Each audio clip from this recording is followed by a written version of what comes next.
Coach will open with a comment. Raise your hand. We'll get you a mic. How's everybody? Good. All right.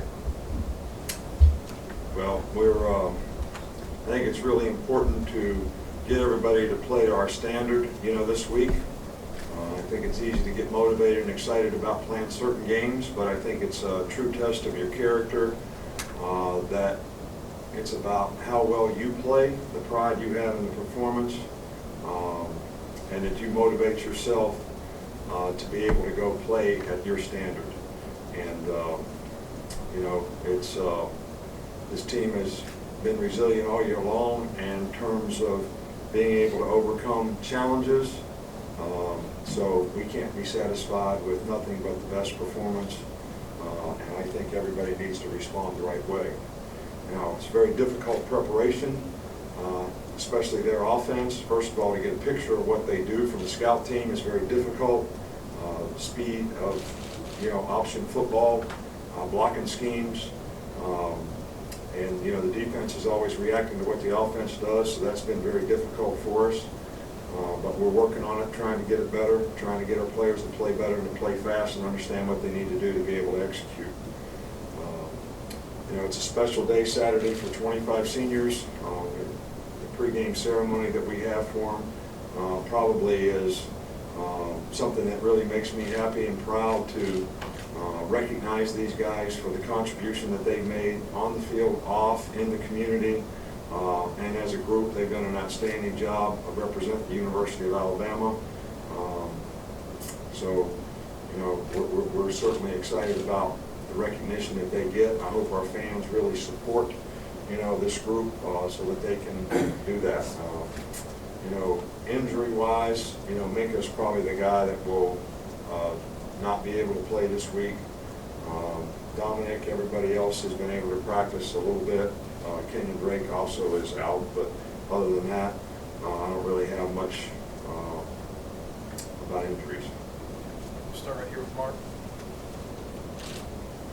The offensive line was nominated for the Joe Moore Award today.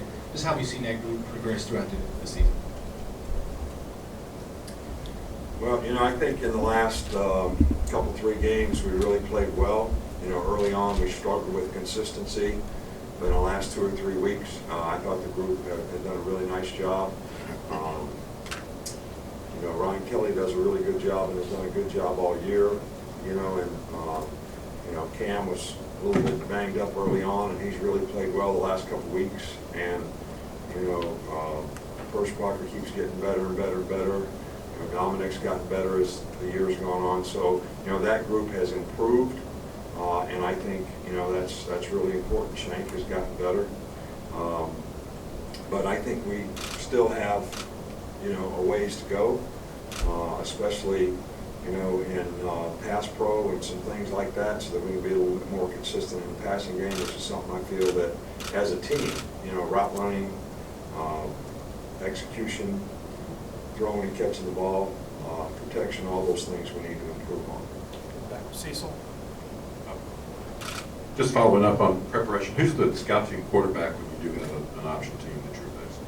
Well, Blake Barnett is this week, and very capable, but it's getting everybody else to move fast enough to make it realistic and get the kind of picture that we need.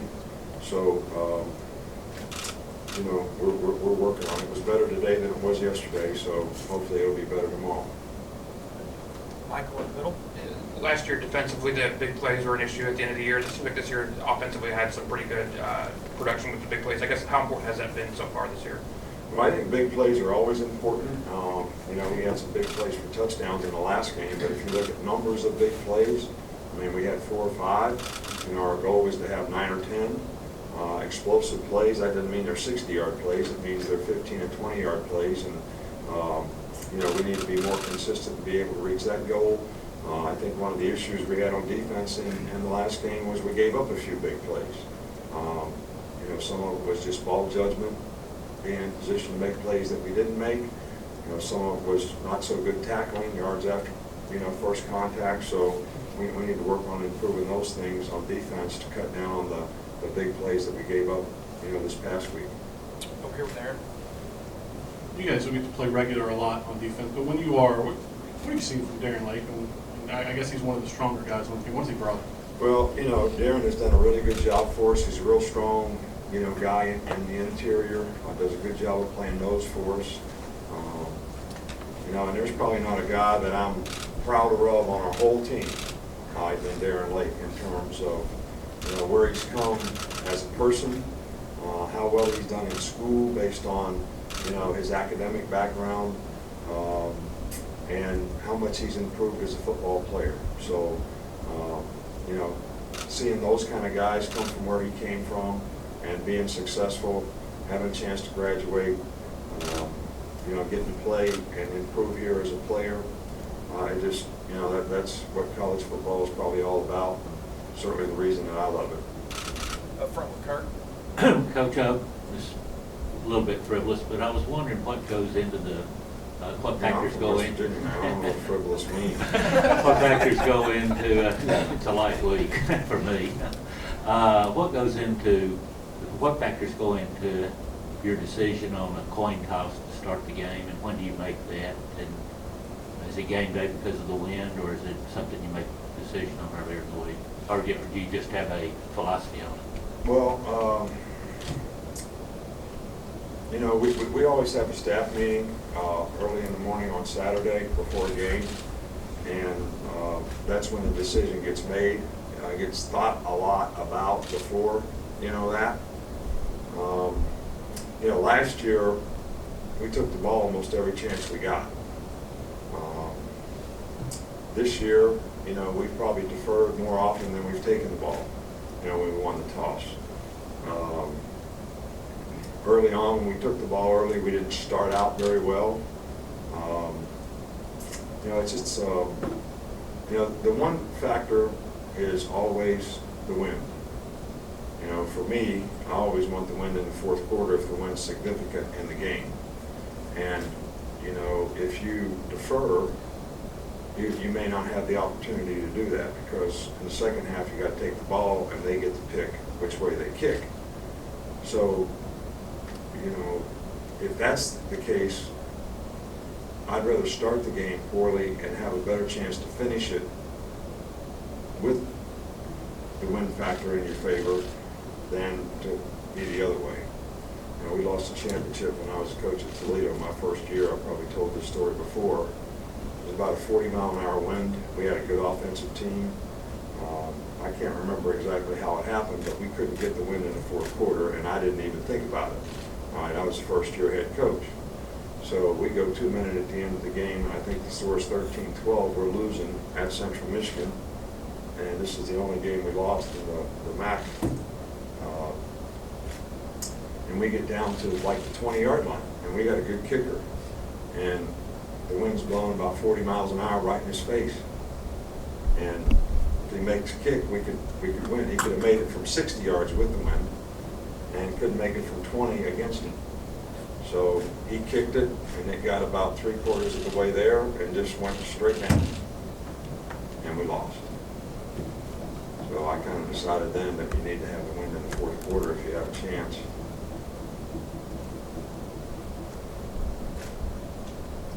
Back, John. Defensive line has done a lot this year in terms of getting pressure, stopping the run, etc. Just how important has Bo Davis been in terms of that group's production and also their development? Well, Bo does a good job. He's a really good coach. He's got a good relationship with his players. He does a good job of motivating the guys. And each one of those guys has played better each year they've been here, each year that he's worked with them. And we've got some guys that have been playing for a while, and they're really playing well, so far this year. And hope they can keep improving and keep playing and keep having an impact on the game. Last two, Matt, and then Alex. Nick, just in terms of their quarterback, obviously has some Division I or FBS experience playing at UAB. What have you seen from him? He's a very good player. He's a really good player, and he does a great job with their offense. And these teams that are typically the best teams in their division are really good teams. And you all may be taking the week off this week, but I'm not. And a lot of people take a lot of things for granted, and I get asked questions like, Well, how important is it for the young guys to get to play this week? Well, how the hell do you know they're going to get to play? I mean, what makes you think that you can just assume that they're going to get to play? Because you're assuming that the other team is not very good. They do have a Division I quarterback. He plays like a Division I quarterback, and they're very, very productive on offense, and they do a great job of executing what they do. And if we don't play good against them, you all don't remember the Georgia Southern game, do you? I don't think we had a guy on that field that didn't play in the NFL, and about 4 or 5 of them were first-round draft picks. And I think that team won a national championship, but I'm not sure. And they run through our ass like shit through a tin horn, man, and we could not stop them. Could not stop them. Could not stop them. Because we couldn't get a look in practice. We didn't practice it right. All right, and everybody said the same thing in that game. Y'all took a week off. All right, this wasn't important. All right, so it's not important to anybody else. It's got to be important to the players, and it's got to be important to us. Everybody gets all excited about the beginning of the season. You know, you get excited about getting married. All right, but after you're married for a while, you know, you got to have a process to make it work. All right, and no matter what happens, we need to have a process to make it work in every game that we play. Every game that we play. Can't assume anything. I don't even know what you asked me, but I just wanted to say that.